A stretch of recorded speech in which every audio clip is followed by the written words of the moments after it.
రంగారెడ్డి జిల్లా మహేశ్వరంలో అక్రమ నిర్మాణాలపై నియోజకవర్గ కాంగ్రెస్ ఇన్ఛార్జ్ కె లక్ష్మారెడ్డి హెచ్చరిక జారీ చేశారు. బడంగ్పేట్లోని గ్రీన్ హోమ్స్ కాలనీలో నాలా ఆక్రమించి నిర్మాణాలు చేపడుతున్న ప్రాంతాన్ని కాంగ్రెస్ నేతలు కాలనీ వాసులతో కలిసి ఆయన పరిశీలించారు. దీనిపై హైడ్రా అధికారులు సమగ్ర దర్యాప్తు చేసి అక్రమాలపై కఠిన చర్యలు తీసుకోవాలని డిమాండ్ చేశారు.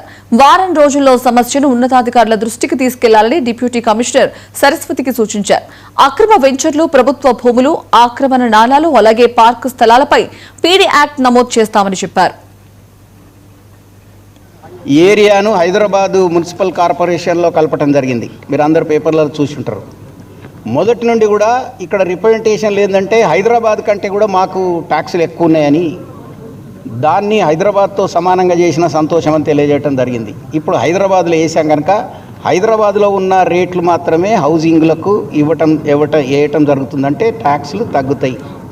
రెండోది, ఇక్కడ సమస్యలు విపరీతంగా ఉన్నాయి.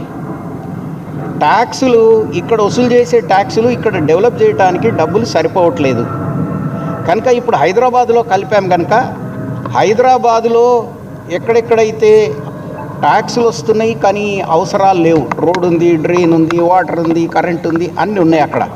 కనుక ఇవన్నిటిని కలిపితే మనం ఇక్కడ ఎక్కువ ఫండ్స్ తీసుకురావడానికి ఆస్కారం ఉంది అని నేను ఈ జిహెచ్ఎంసీల కలపక ముందు కూడా ఇక్కడ వచ్చి చెప్పడం జరిగింది.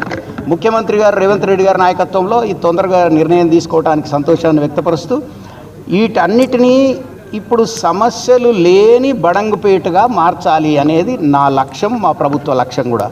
కనుక ఇప్పుడే కమిషనర్ గారికి మరియు ఇతర అధికారులకు అందరికీ కూడా ఇంటిమేషన్ ఇవ్వటం జరిగింది.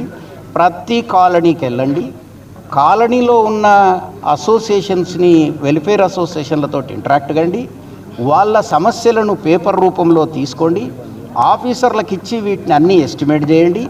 మొత్తం టోటల్గా ఎస్టిమేట్ చేసి బడ్జెట్ చేసి